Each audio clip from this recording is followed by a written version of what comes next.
Assalamualaikum warahmatullahi wabarakatuh. Apa kabar anak-anak sekalian?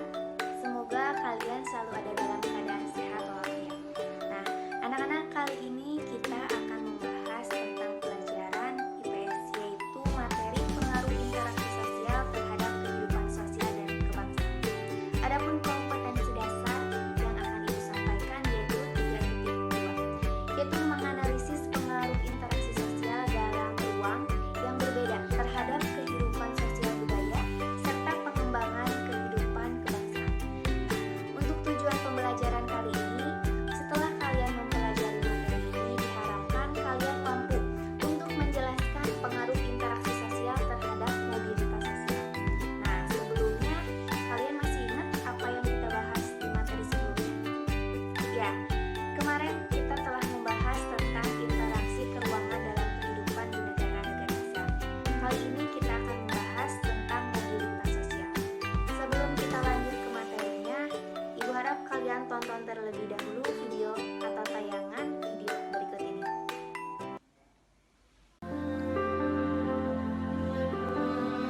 Berawal dari fotonya saat menuju tempat wisuda tersebar di media sosial, kisah Raini menarik perhatian publik. Saat itu dengan toga lengkap, Raini menaiki becak menuju tempat wisuda. Pengayuh becak tersebut ialah sang ayah Mugiono. Meski memiliki ayah yang berprofesi sebagai tukang becak, namun Raini bisa membuktikan prestasinya dengan menjadi lulusan terbaik Universitas Negeri Semarang pada 2014. Prestasi Raini tak hanya sampai di situ. Ia mendapat beasiswa S2 di University of Birmingham, Inggris dan lulus pada Desember 2016 lalu. Setelah kembali dari Inggris, perempuan asal Kabupaten Kendal, Jawa Tengah ini menjadi dosen di jurusan Pendidikan Ekonomi, Fakultas Ekonomi Universitas Negeri Semarang. Semangatnya untuk terus belajar tak pernah redup. Raini kembali mendaftarkan diri untuk menempuh pendidikan S3 di Inggris. Namun sayang, jalan yang ditempuhnya tak terlalu mulus. Meski sudah bisa menjalani perkuliahan pada September 2017 lalu, namun langkahnya harus tertunda. Beasiswa yang didapatkannya tak bisa menutupi seluruh biaya pendidikannya selama di sana. Ia pun menunda pendidikannya dan mencari beasiswa di Indonesia. Pada 19 Januari 2018, Raini dinyatakan lulus memperoleh beasiswa lanjutan Magister Kedoktoral dari Lembaga Pengelolaan dan Pendidikan Kementerian Keuangan. Rencananya ia akan berangkat ke Inggris pada September tahun ini. Sementara itu, sang ayah sudah tidak lagi mengayuh becak. Mugiono kini bekerja menjadi penjaga malam di SMK 1 Kendal. Becak yang mengantarkan Raini hingga ke Inggris masih tetap tersimpan di rumahnya.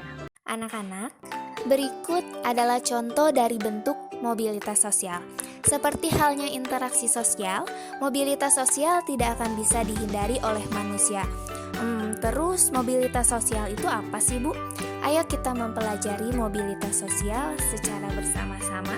Mobilitas berasal dari bahasa Latin yaitu mobilis, yang berarti mudah dipindahkan atau banyak bergerak dari satu tempat ke tempat lainnya. Nah, pengertian sosial yaitu sosial yang ada pada istilah tersebut mengandung makna gerak yang melibatkan seseorang atau sekelompok warga dalam kelompok sosial. Nah, dapat disimpulkan bahwa mobilitas sosial atau gerakan sosial adalah perubahan, pergeseran, peningkatan, ataupun penurunan status dan peran pada anggotanya. Kita cari tahu pengertian mobilitas sosial menurut para ahli. Menurut William Kornblum, mobilitas sosial adalah perpindahan individu-individu, keluarga-keluarga, dan kelompok sosial lainnya dari satu lapisan ke lapisan sosial lainnya. Nah, menurut Taulby Horton dan Caster Elhon, mobilitas sosial adalah gerakan perpindahan dari satu kelas ke kelas sosial lainnya. Perpindahan kelas sosial ini dapat diartikan sebagai peningkatan maupun penurunan. Jika dilihat, inilah yang terjadi pada mobilitas sosial atau contoh mobilitas sosial, yaitu anak tukang beca yang berhasil melanjutkan kuliah S3-nya ke Inggris. Adapun bentuk-bentuk dari mobilitas sosial, dua bentuk mobilitas sosial, yaitu mobilitas vertikal dan horizontal. Mobilitas vertikal dibagi menjadi dua, yaitu social sinking atau vertikal turun dan social climbing atau vertikal naik. Yang kedua yaitu mobilitas horizontal, yaitu merupakan peralihan individu atau objek-objek sosial lainnya dari suatu kelompok sosial ke kelompok sosial lainnya yang sederajat. Mobilitas vertikal yaitu bentuk mobilitas yang berkaitan dengan perpindahan kedudukan seseorang atau kelompok menuju ke lapisan yang lebih tinggi maupun yang lebih rendah. Nah, untuk mobilitas vertikal dibagi lagi menjadi dua loh, yaitu vertical sinking atau vertical climbing. Vertical climbing atau vertikal ke atas dengan contohnya yaitu seorang anak pedagang kecil yang berusaha atau yang berhasil menempuh pendidikan tinggi dan menjadi dosen. Untuk mobilitas vertikal turun atau sinking yaitu seorang pengusaha yang mengalami kebangkrutan sehingga jatuh miskin, atau ada contoh lain yaitu seorang manajer yang dipecat karena korupsi uang perusahaan. Mobilitas horizontal merupakan bentuk mobilitas yang berkaitan dengan perpindahan kedudukan sosial seseorang atau kelompok yang tetap berada pada lapisan sosial yang sama atau sederajat. Contoh mobilitas sosial horizontal yaitu pertama, dialami perorangan. Misalkan Eman berpindah tempat tinggal dari Jakarta ke Palangkaraya, namun jabatannya tetap atau tidak berubah sebagai manajer. Yang kedua yaitu dialami kelompok. Perpindahan atau berpindahnya masyarakat suatu desa ke desa lainnya akibat bencana alam atau bedol desa. Pun faktor-faktor pendorong dan penghambat mobilitas sosial. Faktor pendorong dan penghambat sosial yaitu yang pertama faktor pendorong yaitu faktor struktural. Kalian tentunya mengenal semua presiden yang pernah memerintah Republik Indonesia, bukan? Nah, ketujuh tokoh Indonesia tersebut berhasil mencapai status sosial yang tinggi berkat sistem demokrasi yang berlaku dalam politik di Indonesia. Dengan sistem demokrasi, setiap warga negara Indonesia dapat mencapai status sosial berupa jabatan politik yang tinggi. Kedudukan yang tinggi bukan lagi didasarkan pada keturunan, tetapi pada kemampuan hingga kemudian dipercaya menjadi seorang pemimpin. Nah, itu termasuk contoh faktor pendorong mobilitas sosial di faktor struktural. Yang kedua yaitu faktor individu. Setiap individu memiliki perbedaan dalam hal sikap, pengetahuan, dan keterampilan. Misalnya, dua orang memiliki pengetahuan dan keterampilan yang relatif setara, tetapi belum tentu menjadi berhasil dalam melaksanakan mobilitas sosial ke atas. Hal ini disebabkan karena keberhasilan individu yang sangat ditentukan dengan sikap dan perilaku individu tersebut. Sebagai contoh, dua orang sarjana dari perguruan tinggi yang sama-sama melamar pekerjaan di suatu perusahaan, tetapi hanya satu orang saja yang diterima karena dianggap memiliki ambisi dan komitmen dalam hidup. Kalian dapat menemukannya sebagai contoh perbedaan individu atau orang-orang di sekitar tempat tinggalmu.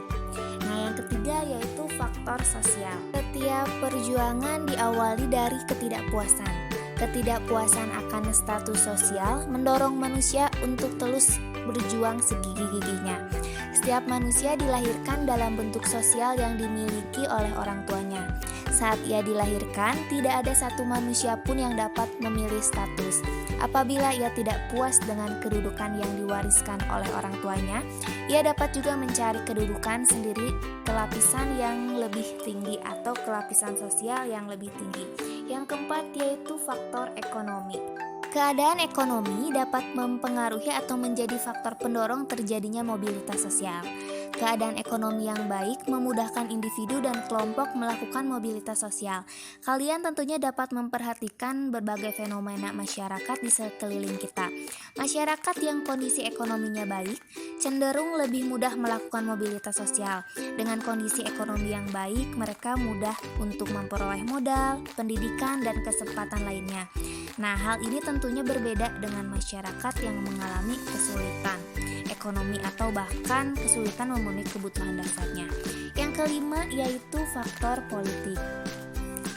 Kondisi ini tentunya berbeda dengan situasi Indonesia pada tahun 1945 sampai 1950. Nah, pada masa tersebut situasi politik dalam negeri tidak menentu. Belanda masih berusaha menguasai Indonesia sehingga memilih perang baru. Beberapa pemberontakan juga terjadi yang membuat pemerintah lebih sibuk mengurusi keamanan daripada meningkatkan perekonomian di negara kita. Faktor mobilitas sosial pendorong selanjutnya yaitu kemudahan dalam akses pendidikan. Jika pendidikan berkualitas, tentunya mudah didapat. Tentu juga mudah juga bagi orang untuk melakukan pergerakan atau mobilitas dengan berbekal ilmu yang diperolehnya.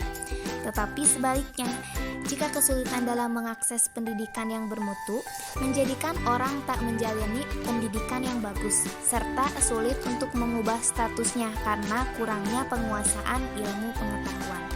Nah, anak-anak, selanjutnya Ibu akan membahas tentang faktor penghambat mobilitas sosial.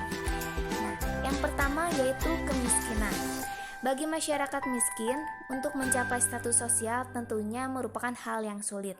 Salah satu penyebab kemiskinan adalah pendidikan yang rendah, dan masyarakat yang berpendidikan rendah itu mempengaruhi atau berpengaruh terhadap kualitas sumber daya manusia. Akibatnya, tingkat kemudahan untuk mendapat pekerjaan itu terbatas. Nah, selanjutnya yaitu yang kedua, yaitu diskriminasi. Apa sih diskriminasi? Diskriminasi yaitu berarti pembedaan perlakuan karena alasan perbedaan suku, ras, agama, dan golongan. Nah, kalian tentunya ingat pada masa penjajahan terjadi diskriminasi pemerintah Hindia Belanda terhadap masyarakat keturunan Eropa dan masyarakat Indonesia. Dalam memperoleh pendidikan, masyarakat Indonesia disediakan sekolah yang kualitasnya berbeda dengan sekolah-sekolah untuk orang-orang Eropa. Nah, hal ini tentunya mempersulit mobilitas sosial untuk rakyat di Indonesia. Nah, anak-anak, sekian pembelajaran yang dapat Ibu sampaikan kepada kalian. Semoga ilmu yang Ibu berikan bermanfaat. Nah, jangan lupa untuk selalu menerapkan protokol kesehatan. Salam sehat untuk semuanya. Ibu pamit undur diri. Kita bertemu lagi